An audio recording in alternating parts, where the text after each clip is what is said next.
হুয়াল হাবিবুল্লাযী তুরজা শাফাআতুহু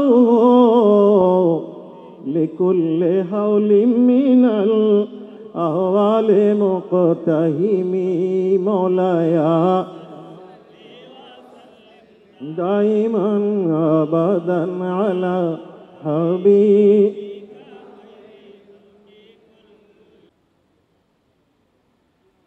আলহামদুলিল্লাহি রাব্বিল আলামিন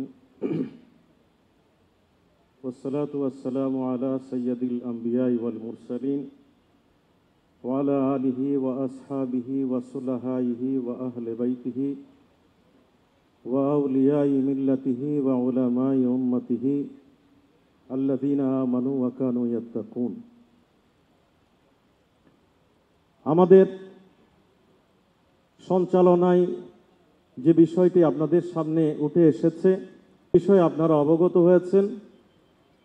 যুগ যুগ ধরে, কাল কাল ধরে আল্লাহ প্রিয় মাহবুব সাল্লাল্লাহু আলাইহি ওয়াসাল্লামকে কাব্যিক আকারে, ছন্দে, সুরের ঝংকারে প্রাণ স্পন্দন কিভাবে সৃষ্টি হয়েছে তার একটা ধারাবাহিক বর্ণনা, যদিও বা সময়ের কারণে আমার পক্ষে দীর্ঘ বর্ণনা দেওয়া সম্ভব না, একটু ধারণা আমি কেবলই আপনাদের সামনে উপস্থাপন করব।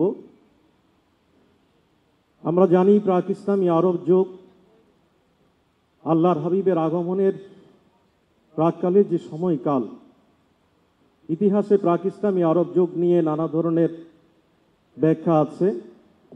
আমরা যেটা জানি, আল্লাহর হাবিবের আগমনের পূর্ব সময়কালটাকে আমরা প্রাক ইসলামী আরব যুগ বলি। এ সময়ে আরব কবিরা এত যশ খ্যাতির অধিকারী ছিলেন, কোনো কোনো ক্ষেত্রে তারা দেবতাতুল্য মর্যাদায় আরব উপদ্বীপের মধ্যে তারা বিভূষিত হয়েছেন। আল্লাহর হাবিবে মুকাররম সাল্লাল্লাহু আলাইহি ওয়াসাল্লাম যখন ইসলামের দাওয়াত দিচ্ছেন, আমরা জানি প্রাক ইসলামী আরব যুগের আসহাবুল মুআল্লাকাতের অন্তর্ভুক্ত সপ্ত ঝুলন্ত কবিতায় যারা স্থান লাভ করেছেন, তাদের অনেকেই তাদের কবিতা রচনা করে ইসলামের বিরুদ্ধে আচরণ করেছে। ইতোমধ্যে কাব্যের যে ভাষা, তাদের যে বিষয়বস্তু, সেগুলো সম্পর্কে আপনাদের কিঞ্চিত ধারণা আছে। নানা ধরনের ব্যক্তিগত অমিত আচার, অসংযত উদ্যম, অন্যায়, অসত্য, কল্যাণ, অমানবতা, মদের আড্ডা, জুয়ার আড্ডা, যৌনাচার, বেবিচার নিয়ে যে কবিতাগুলো লিখিত হতো, আল্লাহর হাবিবে মুকাররমের সেই নুরানি কণ্ঠে যখন আল্লাহর কোরআন উচ্চারিত হলো, সেই কোরআনের সুরঝংকারে, কোরআনের অলংকারিক শব্দে, কোরআনের উপমায়, কোরআনের বাচনশৈলীতে বিমুগ্ধ হয়ে সে আসহাবুল মুআল্লাকাতের অন্তর্ভুক্ত লাবিদ ইবনে রাবিয়া যখন ইসলাম ধর্ম গ্রহণ করেছেন, আল্লাহর হাবিব তাকে বলেছেন, তুমি তোমার কাব্য প্রতিভার স্ফুরণ ঘটাও।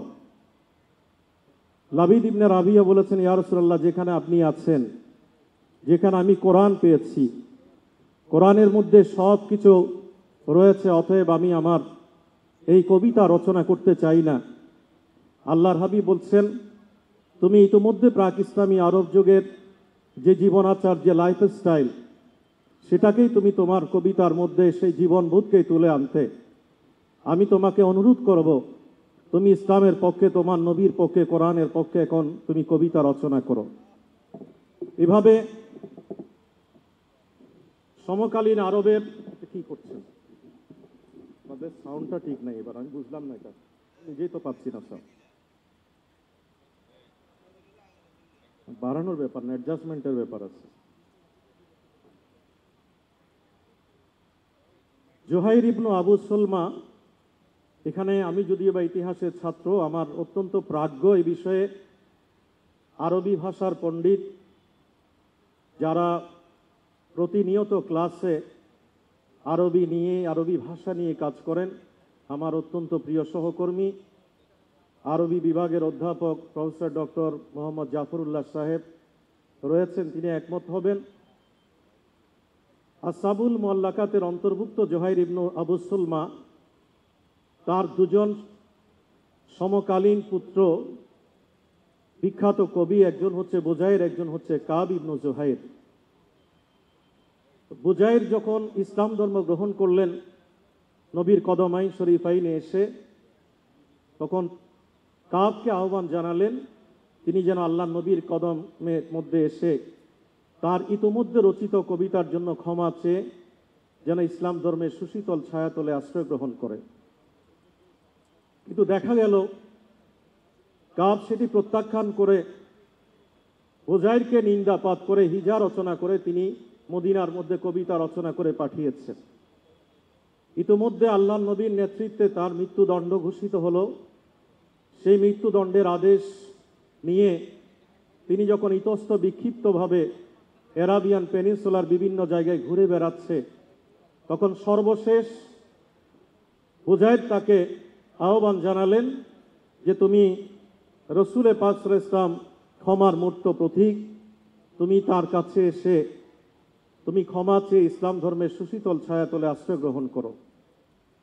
তখন কাব ইবনে জুহাইর মদিনায় মুনাওয়ারা এসে জুহাইনা নামক গোত্রের মধ্যে তিনি আশ্রয় গ্রহণ করলেন এবং প্রত্যুষে আল্লাহর হাবিব সবে সাদেকে ফজরের নামাজের পরে যখন মদিনায় মুনাওয়ারার মসজিদ নববীর মধ্যে যখন অবস্থান করছিলেন, বাই দিস টাইম তিনি নবীর শিয়রে নবীর কদমে বসে আল্লাহর হাবিবকে বলছেন, ইয়া রাসূলুল্লাহ, কাব যদি আপনার কাছে ক্ষমা চেয়ে ইসলাম ধর্ম গ্রহণ করতে চায়, আপনি কি তাকে গ্রহণ করবেন? তখন আল্লাহর হাবিব সাল্লাল্লাহু আলাইহি ওয়াসাল্লাম বলছেন হ্যাঁ। সাথে সাথে কাব ইবনে জুহাইর বলছেন, ইয়া রাসূলুল্লাহ, আমি সেই কাব। সাথে সাথে একজন দাঁড়িয়ে গেলেন, একজন আনসার সাহাবী, বলেন, ইয়া রাসূলুল্লাহ, আমাকে অনুমতি দিন, আমি এখনই তার গর্দান উপরে ফেলব। আল্লাহর হাবিব বলছেন, তুমি নিবৃত হও। আল্লাহর হাবিব তার দিকে তার নুরানি নজর দিয়েছেন, তার হৃদয়ের মানস পট পরিবর্তন করে দিয়েছেন, তাকে সাইকোলজিক্যালি বুস্ট আপ করে আল্লাহর হাবিবে মুকাররম যখন তার প্রতি অনুগামী হয়ে ইঙ্গিত দিয়েছেন, তখন সাথে সাথে ইতোমধ্যে রচিত কাব ইবনে জুহাইরের আল্লাহ নবীর জন্য নিবেদিত সেই বানা সোয়াদ তিনি নবীর কদমে পেশ করেছেন। এবং সেই কবিতার দু একটি পংক্তি আমি আপনাদের দৃষ্টিতে আনতে চাই। যেমন 36 নম্বর বইতের মধ্যে শ্লোকের মধ্যে পংক্তির মধ্যে তিনি বলছেন, অম্বিত আন্না রাসূলুল্লাহে আওয়াদানি ওয়াল আফু ইনদা রাসূলিল্লাহি মামুলু। আমি মর্মে সংবাদ পেয়েছি যে রাসূলুল্লাহ সাল্লাল্লাহু আলাইহি ওয়াসাল্লাম আমাকে হত্যার হুমকি দিয়েছেন, তবে আল্লাহ রসুলের কাছ থেকে ক্ষমা প্রত্যাশিত। এরপরে তিনি 48 নম্বর বইতের মধ্যে বলছেন, ইন্না রাসূল আলা সাইফুন ইসতাদাউ বিহি মুহান্নাদুম মিন সুয়ুফিল্লাহি মাসলুলু। রাসূল সাল্লাল্লাহু আলাইহি ওয়াসাল্লাম তো এক জ্যোতি, যার কাছ থেকে আলো পাওয়া যায়। তিনি আল্লাহর পক্ষ হতে খাবমুক্ত এক তীক্ষ্ণ তরবারি। আমি যদি শুধু কাব ইবনে জুহাইরের সে কবিতাগুলো বলতে চাই তাহলে আমি এগোতে পারবো না সময়ের কারণে, একটু এগিয়ে যাই। আপনারা জানেন হাসান বিন সাবিত আল্লাহর হাবিবের প্রেমময়তার কবিতার মধ্যে তিনি ছিলেন অগ্রণী। দিওয়ানু হাসান বিন সাবিত এটা বিশ্ববিশ্রুত, এবং এই প্রেক্ষাপটটা যদি আমি সংক্ষেপে আপনাদেরকে একটু বলতে যাই, একটু তোলা যায় না, বুঝলাম না। হাসান বিন সাবিত যখন ইসলাম ধর্ম গ্রহণ করলেন, আমাদের জাফরুল্লাহ ভাই আমার প্রাণ প্রিয় ওস্তাদ, আমি হুজুরের কষ্ট হবে সেই কারণে তার দৃষ্টি আকর্ষণ করছি না, এটা এক ধরনের বেয়াদবিও বটে।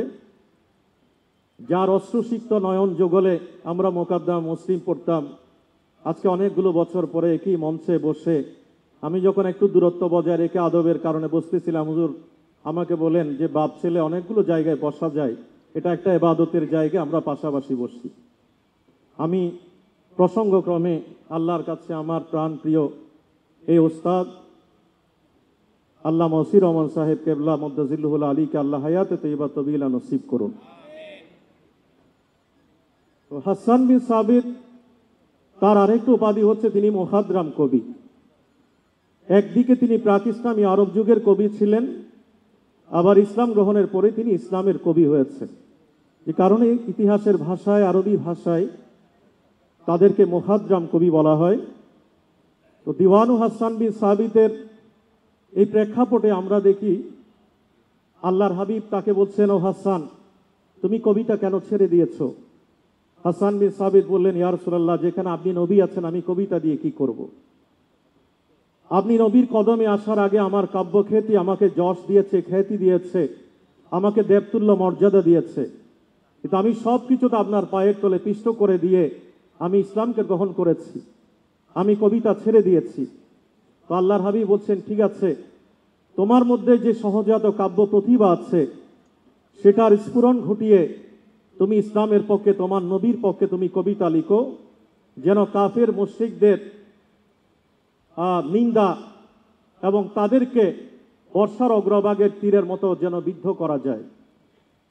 তখন হাসান বিন সাবিত হাস্যোজ্জ্বল চিত্তে নবীজির কদমাইন শরীফাইনের সামনে দাঁড়িয়ে বলছেন, ইয়া রাসূলুল্লাহ, আমি এমনভাবে কবিতা লিখব, আমার কবিতার প্রতিটি লাইন, প্রতিটি পংক্তি কাফের কোরাইশ মুশরিকদের তাদের হৃদয়ে একটা একটা বর্ষার অগ্রভাগে তীরের মতো তাদেরকে বিদ্ধ করবে, কোনো মারণাস্ত্র, কোনো সমরাস্ত্র লাগবে না।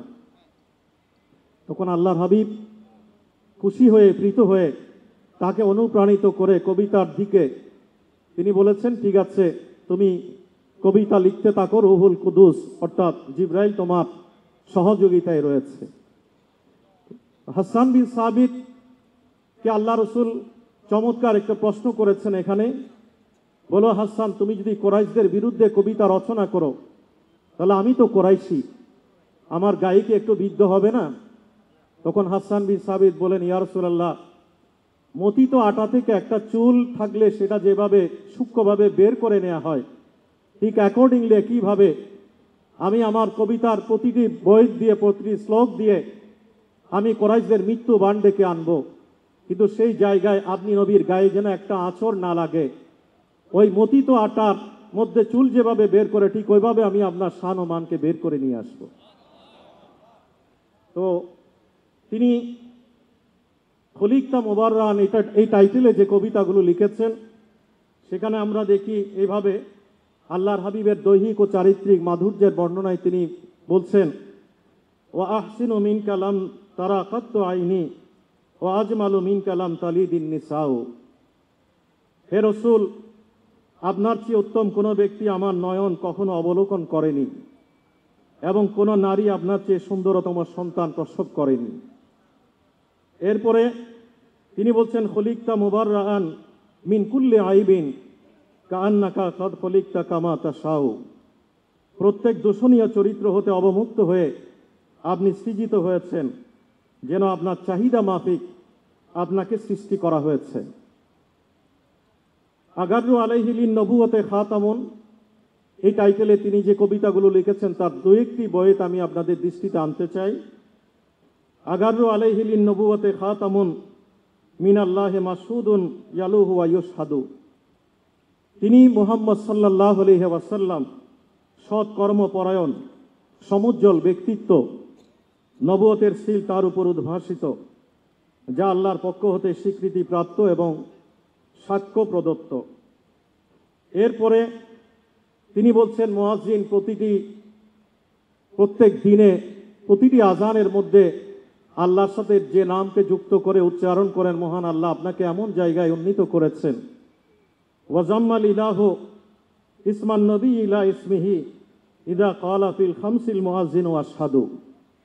মহাপ্রভু স্বীয় নামের সাথে নবীর নাম সম্পৃক্ত করেছেন, যেহেতু মুয়াজ্জিন 5 ওয়াক্ত নামাজে বলেন আশহাদু, আমি সাক্ষ্য দিচ্ছি। এরপরে তিনি নবীজির কদমে এই পংক্তি উচ্চারণ করছেন, ওয়াশাক্কালাহু মান ইসমিহি লিউজিল্লাহু ফাজুল আরশে মাহমুদুন ওয়াহাজা মুহাম্মাদু। তাকে অর্থাৎ নবীজিকে মহিয়ান করার জন্য মহান আল্লাহ স্বীয় নাম হতেই তার নাম উদ্ভূত করেছেন। সুতরাং আরশওয়ালা আল্লাহ যেমন প্রশংসিত তেমনি তিনিও প্রশংসাযোগ্য।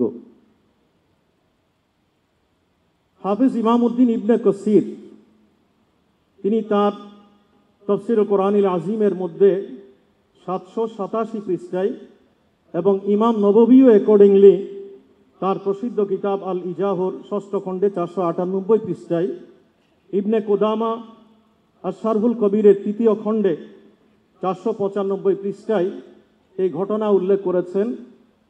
বিশ্ববিশ্রুত আল্লামা উদ্ভিদ সেই ঘটনা যেটা হায়াতুন নবীর সামনে তার দৃশ্যমান হয়েছে। আল্লামা উদ্দি বলছেন, আমি রওজায়ে আতহারে নবীর কদমাইন শরীফাইনে মোরাকাবার মধ্যে আছি, জিয়ারতের মধ্যে আছি। বাই দিস টাইম একজন গ্রামীণ লোক আসলো। এমত অবস্থায় তিনি নবীর কাছে এসে নবীজিকে সালাম দিলেন এবং আল্লাহর কোরআনে সেই বিস্তৃত আয়াতটি উচ্চারণ করলেন, ওয়ালা ওয়ান্নাহুম ইযালামু আনফুসাহুম যাও ফাস্তাগফিরুল্লাহ ওয়াস্তাগফারা লাহুমুর রাসূলুল্লাহ ওয়াজাদুল্লাহ তাওয়াবার রহিমা। এটা পড়ার পরে তিনি বলছেন, আমি আমার প্রতিপালকের নিকট আপনার সাহায্য প্রার্থনা করছি আপনার মাধ্যমে। আমরা যেভাবে রওজায়ে আতহারে গিয়ে নবীর কদমে দাঁড়িয়ে হায়াতুন নবীর সামনে দাঁড়িয়ে আমরা আল্লাহর কাছে প্রার্থনা করি নবীজিকে ওসিলা নিয়ে, ঠিক অ্যাকর্ডিংলি তিনি বলছেন যে আমার দৃঢ় বিশ্বাস নবীজি আমার কথাগুলো শুনছেন এবং আমি ক্ষমার জন্য এসেছি। তিনি অশ্রুসিক্ত নয়নে চোখের পানি ছেড়ে দিয়ে তিনি এখানে কবিতা উচ্চারণ করছেন এভাবে, ইয়া খায়রা মান দুফিনাত বিল কায়া জামু ফাতাবা মিন তিবিহিন্না আল কাওয়াল আকামু সালাতুনিয়া। সবাই সালামুন ইয়া হাবিবাল্লাহ। তো এটার বাংলায় আমরা দেখি এভাবে, এখানে যারা ওলামা ইকরাম, আমি তাদের কদমে ক্ষমা চেয়ে নিচ্ছি, অনুবাদটা তাদের উদ্দেশ্যে নয়, যারা আমার মতো সাধারণ মানুষ তাদের উদ্দেশ্যে। হে সমতল ভূমিতে দাফনকৃতদের সেরা, যার কারণে জমিন ও টিলাসমূহে সৌরভ ছড়িয়ে পড়েছে। এরপরের লাইনে তিনি বলছেন, নফসিয়াল ফিদাও লিকবরিনা ওয়া তাসাকিনুহু ফিহিল আফাফু ওয়া ফিহিল জুদু ওয়াল কারামু সালাতুনিয়া।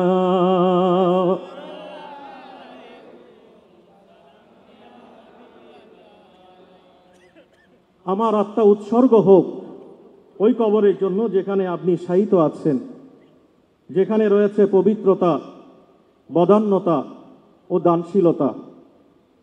এই কবিতাগুলো উচ্চারণ করে তিনি আস্তে আস্তে করে রওজা মোবারক ত্যাগ করলেন। আল্লামা উদ্বি বলছেন, আমি নবী রওজায়ে আতহারে তখন আমার একটু ঘুম পেল, তন্দ্রাচ্ছন্ন অবস্থায় আমি হায়াতুন নবীকে স্বপ্নের মধ্যে মেহমান পেলাম। তো আল্লাহর হাবিব আমাকে বলছেন, ও উদ্বি, ওই বাদাবি অর্থাৎ গ্রামীণ লোকটাকে গিয়ে তুমি বলে দাও যে আল্লাহ রাব্বুল আলামিন তাকে ক্ষমা করে দিয়েছে। এভাবে আমরা যখন দুরারোগ্য রোগে ভুগি, দুনিয়ার ডাক্তার যখন বলে যে চিকিৎসা এখানে শেষ, সেই জায়গায় আমরা আশ্রয় নিই কসিদায়ে বোরদার। আপনারা জানেন শরফুদ্দিন বুসরি আলাইহির রহমা, তিনি যখন ফিজিক্যালি আনএবল, ডিসেবল হয়ে গেলেন, প্যারালাইসিস রোগী, সমকালীন ডাক্তাররা তাকে জবাব দিয়েছেন, ঠিক ওই সময়ে তিনি আশ্রয় নিয়েছেন আল্লাহর হাবিবের কবিতার। নবীর শান ও আজমত নিয়ে তিনি কবিতা লিখেছেন এবং সেই কবিতাগুলো তার জন্য শেফা, আরোগ্য লাভের একটা বিরাট নিয়ামক শক্তি হলো। আমি ঘটনা প্রবাহ বর্ণনা করছি না, যেহেতু উলামা ইকরামের মুখে এটি আপনারা শুনেছেন। তিনি সূচনা করছেন এইভাবে, আল্লাহুম্মা সাল্লি আলা সাইয়্যিদিনা মুহাম্মাদিন নবিয়িল উম্মি ওয়া আলা আলিহি ওয়া আসহাবিহি ওয়া বারিক ওয়া সাল্লিম। আলহামদুলিল্লাহিল মুনশি আল খালকি মিন আদামে সুম্মা সালাতু আলাল মুখতারি ফিল কিদামে। এরপরে তিনি ছন্দবদ্ধ কবিতায় নবীর উপরে দরুদ পাঠ করছেন। আমরা সবাই একটু সম্মিলিত কণ্ঠে বলি, মাওলায়া সাল্লি ওয়া সাল্লিম দাইমান আবাদান আলা হাবিবিকা খায়রিল খালকি কুল্লিহিম মুহাম্মাদুন সাইয়্যিদুল কাওনাইন ওয়া থাকালাইন ওয়াল ফারিকাইনি মিন আরবি ওয়া মিন আজামি। মাওলায়া ربي صل وسلم دائما أبدا على حبيب। এখানে তিনি বলছেন অতি প্রশংসিত মুহাম্মদুর রাসূলুল্লাহ সাল্লাল্লাহু আলাইহি ওয়াসাল্লাম দুনিয়া আখিরাত ও মানব দানব এবং আরব অনারব সকল জাতীয় সম্প্রদায়ের অভিভাবক সর্দার। তিনি 36 নম্বর বয়াতের মধ্যে বলছেন, আমি সিলেক্টিভ দু একটা শ্লোক আপনাদের সামনে শুধু নির্বাচন করেছি। হুয়াল হাবিবুল্লাযী তুরজা শাফাআতুহু লিকুল্লি হাওলিন মিনাল আহওয়ালি মুকতাহিমি মাওলায়া দাইমান আবাদান আলা হাবিব। তিনি এমন যে যার সন্তুষ্টি স্বয়ং আল্লাহ কামনা করেন, সকল প্রকার ভয়ঙ্কর বিপদ আদির সময় তার সুপারিশ আশা করা যায়। 38 নম্বর বয়াতের মধ্যে তিনি বলছেন, ফাকান নবীনা ফি খালকিন ওয়া খুলুকিন ওয়ালাম ইউদানুহু ফি ইলমিন ওয়ালা কারামিন মাওলায়া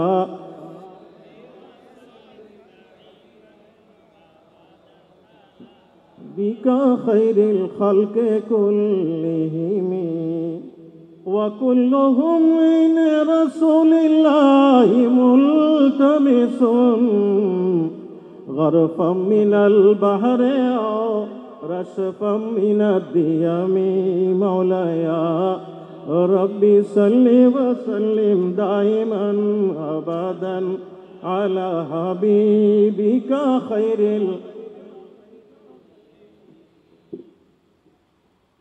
فهو الذي تم معناه وصورته ثم اصطفاه حبيبا بريء نسمي مولايا ربي। সবাই একটু বলি,